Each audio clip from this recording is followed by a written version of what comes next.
आज हम इस वीडियो में एक मोस्ट इम्पॉर्टेंट टॉपिक का डिस्कशन करने वाले हैं जो कि है मुग़ल साम्राज्य। तो मुग़ल साम्राज्य से रिलेटेड जितने भी इम्पॉर्टेंट टाइप ऑफ क्वेश्चंस बन सकते हैं उनको हम इस वीडियो में कम्प्लीटली डिस्कस करने वाले हैं। तो सबसे पहले जो हमारा प्रश्न है, मुग़ल साम्राज्य के शासकों का सही क्रम कौन सा है? यानी कि जो भी मुग़ल एम्परर्स आए थे उनका एक ट्रिक होता है सही क्रम याद रखने का। वो ट्रिक है BHAJSA। ठीक है, B for Babur, H for Humayun, A for Akbar, J for Jahangir, S for Shah Jahan and A for Aurangzeb.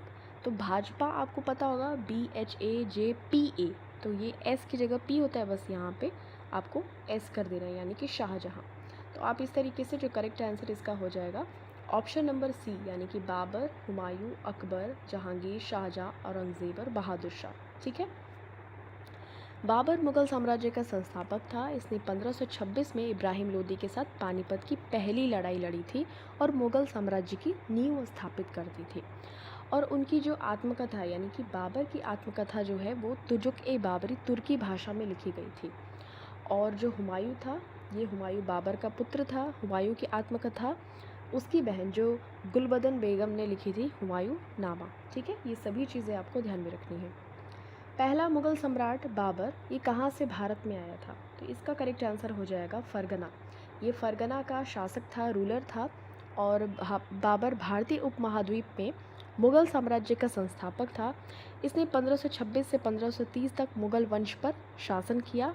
और बाबर फरगना ये अफ़गानिस्तान के पास में है, वहाँ से भारत आया 1494 में। जब वो केवल 12 वर्ष का था तभी वो फरगना के सिंहासन पर बैठ गया था। जिंदा पीर किस मुग़ल सम्राट को कहा जाता है? Correct answer Aurangzeb. ठीक है, औरंगज़ेब को हम जिंदा पीर के नाम से जानते हैं। क्यों पता है? क्योंकि वो अपने जो धार्मिक आदर्श उसके थे उसके प्रति वो बहुत कठोर किस्म का व्यक्ति था। और उसने जो इस्लाम के नियम ये सब होते थे उसका पालन बहुत ही कड़ाई से किया। ठीक है, तो इसको जिंदा पीर ऐसे आपको पता होगा मुसलमानों में पीर बाबा, या जैसे हमारे संत साधु वगैरह होते हैं, तो ऐसे ही मुसलमानों में पीर कहा जाता है। तो जिंदा पीर कहा जाता है क्योंकि ये बहुत ही कट्टर टाइप का व्यक्ति था औरंगज़ेब अपने इस्लाम धर्म के प्रति। अकबर ने अपना इबादत खाना कहाँ बनवाया था? इसका करेक्ट आंसर हो जाएगा फतेहपुर सीकरी। फतेहपुर सीकरी इबादत खाना आपको पता होना चाहिए, जो हम पूजा घर जिसको बोलते हैं मंदिर टाइप में, तो वैसे ही इस्लाम धर्म में होता है इबादत खाना। तो ये फतेहपुर सीकरी में मुग़ल बादशाह अकबर ने इबादत खाना 1575 ईस्वी में बनवाया था। और ये विभिन्न धार्मिक आधारों के आध्यात्मिक नेताओं को एकत्रित करने का स्थान है। वहाँ पे जो भी धर्म होती है उनकी शिक्षा दीक्षा दी जाती है। 1707 में औरंगजेब की मृत्यु के समय मुग़ल साम्राज्य के कितने सूबा थे? तो जब औरंगजेब की मृत्यु हुई 1707 में तो मुग़ल साम्राज्य में कुल 21 सूबा थे। ठीक है, 21। ध्यान में रखिएगा कि औरंगजेब सम्राट शाहजहां और मुमताज़ का तीसरा पुत्र था। और इसका जो मूल नाम था, मतलब एक होता है निक नेम और एक सब नाम बुलाते हैं और एक होता है ओरिजिनल नेम। तो जो इसका ओरिजिनल नेम था मुही-अल-दीन मोहम्मद। किस मुग़ल सम्राट को आलमगीर कहा जाता था? तो करेक्ट आंसर इसका हो जाएगा औरंगज़ेब। जिंदा पीर, आलमगीर, ये सभी नाम किसके हैं? औरंगज़ेब के हैं। आलमगीर का मतलब होता है संसार का विजेता। अमरकोट के राजा विरसाल के महल में किस मुग़ल सम्राट का जन्म हुआ था? तो अकबर का जन्म हुआ था अमरकोट के राजा वीरसाल के महल में। ठीक है, ध्यान में रखिएगा 1542 ईस्वी में हुआ था। और जब उनके पिता मतलब अकबर के पिता हुमायूं शेरशाह सूरी से भाग रहे थे, मतलब हुमायूं बहुत बार शेरशाह सूरी से परास्त हुए थे, जैसे चौसा के युद्ध में, कन्नौज के युद्ध में, तो इस सभी युद्धों में जब वो परास्त हो गए थे, वो भाग रहे थे, तो वो राजा वीर शाह के यहाँ इन्होंने शरण ली थी। तो वहीं पे अकबर का जन्म हुआ था 1542 में। बाबर ने किस वंश को हराकर मुग़ल साम्राज्य की नींव रखी थी? करेक्ट आंसर इसका हो जाएगा लोदी। ठीक है, तो देखिए इब्राहिम लोदी जो पानीपत के प्रथम युद्ध में बाबर से इसने लड़ाई की थी और उसमें हार जाता है और फिर मुग़ल साम्राज्य की स्थापना कर दी जाती है बाबर के द्वारा। कब? 1526 में। ठीक है, पानीपत की दूसरी लड़ाई किसके बीच में हुई थी? तो करेक्ट आंसर इसका हो जाएगा अकबर और हेमू के बीच में। तो 1556 में पानीपत की दूसरी लड़ाई अकबर और हेमू के बीच में हुई थी, जिसमें अकबर की जीत हुई और मुग़ल साम्राज्य और मजबूत हो गया। दीन इलाही धर्म की स्थापना किसने की थी? करेक्ट आंसर इसका हो जाएगा अकबर। तो अकबर ने 1582 में दीन इलाही नामक एक नए धर्म की स्थापना की, जिसका उद्देश्य विभिन्न धर्मों के सर्वोत्तम पहलुओं को एकजुट करना था। हुमायूं को किसने हराया और भारत से बाहर कर दिया? तो हुमायूं को किसने हराया था? तो इसका आपको अभी मैंने बताया, शेरशाह सूरी। शेरशाह सूरी ने हुमायूं को बुरी तरीके से हराया था कई युद्धों में। जैसे 1540 में बिलग्राम या कन्नौज का युद्ध हुआ था, तो इसमें शेरशाह सूरी ने हुमायूं को हरा दिया था, मतलब उन्हें भारत छोड़ने पर मजबूर कर दिया, इस तरीके से हराया। और शेरशाह ने फिर सूरी वंश की स्थापना की। अकबर का प्रसिद्ध प्रशासनिक सुधार क्या था? करेक्ट आंसर इसका हो जाएगा मनसबदारी प्रणाली। ठीक है, तो अकबर ने मनसबदारी प्रणाली की शुरुआत की थी, जिसके तहत साम्राज्य के अधिकारियों और सेनापतियों को एक रैंक दिया जाता था। ठीक है, और उसी के अकॉर्डिंग उनको सैलरी या वेतन दी जाती थी। अकबर ने 1576 में हल्दी घाटी का युद्ध किससे लड़ा? तो महाराणा प्रताप के साथ में अकबर ने ये लड़ाई लड़ी थी और 1576 में ये लड़ी थी। ठीक है, जहांगीर का असली नाम क्या था? तो करेक्ट आंसर इसका हो जाएगा सलीम। क्योंकि देखिए, जो शेख सलीम चिश्ती हैं उनसे अकबर बहुत ही ज़्यादा इन्फ्लुएंस यानी कि प्रभावित थे। तो जहांगीर का नाम उन्होंने उन्हीं सूफ़ी संत के नाम पे अकबर ने रखा कि जहांगीर का नाम सलीम रखा जाएगा। फिर बाद में वो जहांगीर के नाम से जाने जाते हैं। और जब अकबर यानी कि जहांगीर के फादर, इनकी मृत्यु हो जाती है 1605 में, तो मुग़ल साम्राज्य की गद्दी जहांगीर के नाम आ जाती है, वो संभालते हैं। शाहजहाँ का सबसे प्रसिद्ध निर्माण कौन सा है? तो ये सभी को पता होगा, ताजमहल। 7 आश्चर्य, दुनिया के 7 आश्चर्य में शामिल भी है। शाहजहाँ ने अपनी पत्नी मुमताज़ महल की याद में ताजमहल का निर्माण आगरा यानी कि उत्तर प्रदेश में करवाया था। औरंगज़ेब का शासनकाल किस घटना के साथ समाप्त हुआ?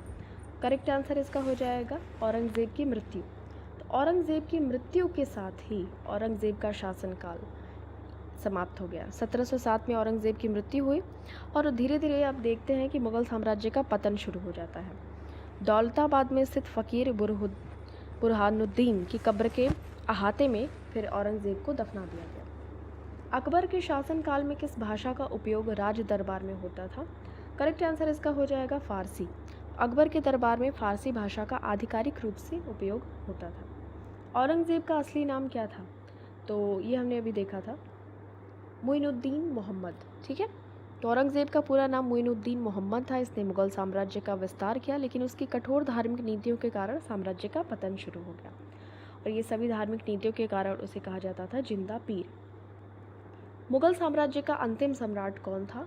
करेक्ट आंसर इसका हो जाएगा बहादुर शाह ज़फ़र। तो बहादुर शाह ज़फ़र ये मुग़ल साम्राज्य का अंतिम सम्राट था। और 1857 की क्रांति तो आप सभी को याद होगी। 1857 के विद्रोह के बाद उन्हें अंग्रेज़ों ने भारत से निर्वासित कर दिया था। ये रंगून यानी कि वहाँ पे चले जाते, फिर उनकी वहीं पे डेथ हो जाती है। मुग़ल काल में किस प्रकार की वास्तुकला प्रसिद्ध थी? तो मुग़ल काल में जो आर्किटेक्चरल स्टाइल थी वो मुग़ल शैली थी। ये अपनी खुद की ये शैली लेकर आए थे, जो इस्लामी, भारतीय और फ़ारसी शैलियों का मिश्रण थी। ठीक है, एक मिक्सचर था। अकबर के नवरत्नों में से किसने आईने अकबरी की रचना की? तो करेक्ट आंसर इसका हो जाएगा अबुल फ़ज़ल। अबुल फ़ज़ल ने आईने अकबरी की रचना की, जो अकबर के शासनकाल का विस्तृत इतिहास है। अकबर के दरबार में 9 प्रमुख विद्वान थे, जिन्हें हम नवरत्न के नाम से जानते हैं, जिसमें बीरबल, तानसेन, अबुल फ़ज़ल, ये सभी व्यक्ति शामिल थे। राजा टोडरमल भी थे, और इन्होंने 10 व्यवस्था भूमि से संबंधित शुरू की थी। मुग़ल शासन व्यवस्था में मनसबदारी प्रणाली किसने शुरू की? तो करेक्ट आंसर हो जाएगा अकबर। ओके, तो अकबर ने मनसबदारी प्रणाली की शुरुआत की, जिसके तहत प्रशासनिक और सैन्य अधिकारियों को मनसब यानी कि रैंक दी जाती थी। ठीक है, मुमताज़ महल का असली नाम क्या था? करेक्ट आंसर इसका हो जाएगा अंजुमन बानो बेगम। तो अंजुमन बानो बेगम ये मुमताज़ महल का असली नाम था। और ध्यान में रखिएगा, ये शाहजहाँ की पत्नी थी, इनकी याद में ताजमहल बनवाया गया। बाबर का जन्म कहाँ हुआ था? करेक्ट आंसर इसका हो जाएगा फ़रगना में। बाबर का जन्म 1483 में फ़रगना में हुआ था, और ये अब उज़्बेकिस्तान का हिस्सा है। ताजमहल का निर्माण करवाया था शाहजहाँ ने, और ये वही पत्नी मुमताज़ महल की याद में करवाया था। और ये विश्व धरोहर स्थल, वर्ल्ड हेरिटेज साइट में भी इंक्लूडेड है। सफ़ेद संगमरमर से बना है। लाल किले का निर्माण ये भी शाहजहाँ ने करवाया था, और ये कहाँ पे है? दिल्ली में 1648 में करवाया था। हुमायूं की मृत्यु कैसे हुई? तो पुस्तकालय की सीढ़ियों से गिरकर। दीन पनाह नाम का एक पुस्तकालय इसने बनवाया था दिल्ली में। 1556 में इसकी मृत्यु होगा। ठीक है। किस मुगल शासक के समय नवरत्न विद्यमान थे? तो अभी हमने देखा था अकबर के टाइम ड्यूरेशन में नवरत्न कहे जाते थे और ये 9 रत्न यानी कि 9 मंत्रियों का एक समूह था। तो ये चीज़ आपको ध्यान में रखनी है। अकबर ने किस वर्ष जजिया कर को समाप्त कर दिया? करेक्ट आंसर इसका हो जाएगा 1564 में। 1564 में अकबर ने जजिया कर को समाप्त कर दिया। नेक्स्ट देखिए, किस मुगल सम्राट को सुल्तान बुलंद इकबाल की उपाधि दी गई थी? तो करेक्ट आंसर इसका हो जाएगा दारा शिकोह। ये औरंगजेब का भाई था, इसको सुल्तान बुलंद इकबाल की उपाधि दी गई थी। शाहजहां ने दारा शिकोह को सुल्तान बुलंद इकबाल की उपाधि दी थी। दारा शिकोह शाहजहां का सबसे बड़ा पुत्र था। ठीक है। किस युद्ध के बाद बाबर ने गाजी की उपाधि धारण की? Most important question. इसका करेक्ट आंसर हो जाएगा खानवा का युद्ध। ठीक है, खानवा का युद्ध, इसके बाद बाबर ने गाजी की उपाधि धारण की। नेक्स्ट देखिए, किस मुगल सम्राट ने कला और संस्कृति के विकास में महत्वपूर्ण योगदान दिया? तो आप सभी को पता होना चाहिए इसका आंसर अकबर। ठीक है, तो अकबर ने कला और संस्कृति के विकास में महत्वपूर्ण योगदान दिया। किस मुगल सम्राट ने गुरु तेग बहादुर को फांसी दे दी? तो करेक्ट आंसर इसका हो जाएगा औरंगज़ेब। ठीक है, तो औरंगज़ेब आपको ध्यान में रखना है, गुरु तेग बहादुर को इसने फांसी दे दी, ध्यान में रखिएगा। न्याय की जंजीर किस मुगल सम्राट ने शुरू की थी? तो करेक्ट आंसर इसका हो जाएगा जहांगीर। ठीक है, तो जहांगीर ने न्याय की जंजीर शुरू की थी। और ध्यान में रखिएगा, ये जो न्याय की जंजीर होती थी, इससे क्या होता था कि लोग सीधे राजा तक अपनी समस्याएं पहुंचा सकते थे। वो घंटी बजाने वाला टाइप में होता था। उस जंजीर को एक घंटी की उससे बांधा गया था और जिससे जब भी कोई उस जंजीर को खींचता तो वो घंटी टन टन बजती और जहांगीर जान जाता था कि कोई अपनी समस्या बताने आया है। बाबर ने अपनी आत्मकथा में किसे भारत का सर्वाधिक शक्तिशाली शासक बनाया? करेक्ट आंसर हो जाएगा कृष्णदेव राय। ठीक है, ये चीज़ आपको ध्यान में रखना है। ये हिंदू शासक थे कृष्णदेव राय। तो बाबर ने जो अपनी आत्मकथा लिखी थी तुजो के बाबरी, तुर्की भाषा में बाबरनामा, तो उसमें कृष्णदेव राय को सबसे शक्तिशाली राजा बताया था। और ये दक्षिण में, मतलब कि ये तेनालीरामन के साथ में विजयनगर साम्राज्य के शासक थे।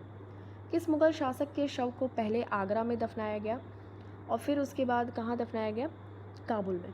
तो इसका जो करेक्ट आंसर हो जाएगा बाबर।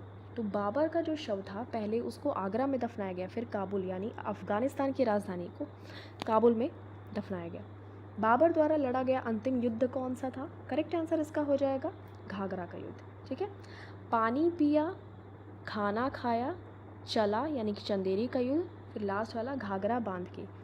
ये ट्रिक है बाबर के सभी युद्धों को याद रखने की। पानी पिया, खाना खाया, चला, घाघरा बांध के। तो घाघरा का जो युद्ध था सबसे अंतिम युद्ध था 1529 में और 1530 में बाबर की डेथ हो जाती है। ठीक है, बाबर ने किस भाषा में बाबरनामा लिखा? तो ये आपको याद हो गया होगा, तुर्की भाषा में इसने लिखा था अपनी आत्मकथा जो बाबरनामा थी। बाबर का जन्म कब हुआ था? 1483 में फरगना में हुआ था। ठीक है, 14 फरवरी वैलेंटाइंस डे के दिन उनका बर्थडे जी हुआ था। बाबर के पिता का नाम क्या था? तो करेक्ट आंसर हो जाएगा उमर शेख मिर्ज़ा। ठीक है, उमर शेख मिर्ज़ा बाबर के पिता का नाम था और माता थी कुतलुग निगार खान। बाबर का उत्तराधिकारी कौन था? तो बाबर का जो बेटा था वो था हुमायूं। ठीक है, बाबर के पिता किस वंश से संबंधित थे? करेक्ट आंसर हो जाएगा तैमूरी वंश। तैमूरी वंश से संबंधित थे बाबर के पिता और बाबर की जो माता थी वो मंगोल वंश से संबंधित थी। तो तैमूर और मंगोल दोनों के ही वंशज थे बाबर। बाबर का शासनकाल कब से कब तक चला? तो भारत में तो 1526 से लेकर 1530 तक चला। ठीक है, क्योंकि बाबर का शासनकाल देखिए 1526 में शुरू हुआ, 2 दिसंबर 1530 को उसकी मृत्यु हो गई, इसके साथ ही समाप्त हो गया। बाबर का सबसे प्रमुख साहित्यिक योगदान क्या है? करेक्ट आंसर हो जाएगा बाबरनामा। ठीक है, तुर्की भाषा में इसको लिखा गया है। पानीपत के प्रथम युद्ध में किस प्रकार की रणनीति का उपयोग किया गया जिससे बाबर को विजय प्राप्त हुई? करेक्ट आंसर इसका हो जाएगा तोपों का उपयोग। बाबर ने तोपों का उपयोग किया था जिसके माध्यम से उसने इब्राहिम लोदी को हरा दिया और पानीपत का प्रथम युद्ध भी जीत गया था। बाबर के अनुसार वह किस वंश से संबंधित था? तो तैमूरी और चंगेज़ी दोनों वंश था क्योंकि उसके माता और पिता तैमूर और चंगेज़ी थे। बाबर द्वारा लड़ा गया खानवा का युद्ध किसके खिलाफ में था? तो करेक्ट आंसर इसका हो जाएगा राणा सांगा। राणा सांगा के खिलाफ में था खानवा का युद्ध। इसके बाद ही इन्होंने गाजी की उपाधि धारण की थी। ठीक है, तो खानवा का युद्ध बाबर और राणा सांगा के बीच में 1527 में हुआ था। पानीपत का युद्ध 1526 में हुआ था। फिर हुआ था खानवा का युद्ध 1527 में, और 1528 में होता है चंदेरी का युद्ध राजा मेदिनी राय के खिलाफ में, और फिर 1528 में होता है घाघरा का युद्ध। ठीक है, ये अफ़गानों के खिलाफ। अकबर के दरबार में प्रसिद्ध संगीतकार कौन थे? तो ये थे तानसेन। ठीक है, तानसेन अकबर के दरबार के प्रसिद्ध संगीतकार थे और इन्हें भारतीय शास्त्रीय संगीत का जनक माना जाता है। किस युद्ध में बाबर ने जिहाद का नारा लगाया था? करेक्ट आंसर हो जाएगा खानवा का युद्ध। खानवा का ही युद्ध था जिसमें 1527 में इन्होंने गाजी की उपाधि धारण की और जिहाद का नारा लगाया। किसके शासनकाल को मुगल काल का स्वर्ण युग कहा जाता है? करेक्ट आंसर इसका हो जाएगा शाहजहां। शाहजहां के शासनकाल को मुगल काल का स्वर्ण युग कहा जाता है, क्योंकि उस समय कला, स्थापत्य और साहित्य में काफ़ी उन्नति हुई। ताजमहल, लाल किला, ये सभी चीज़ें आपको देखने को मिलती हैं। तो इस तरीके से हमारा ये वीडियो एंड होता है। हमारे यहाँ पे 50 क्वेश्चंस हम मुगल साम्राज्य के डिस्कस कर लिए हैं। और वीडियो पसंद आती है तो like, share and subscribe to this channel, and please share this video with your friends. Thank you so much for watching this. मिलते हैं आपसे नेक्स्ट वीडियो।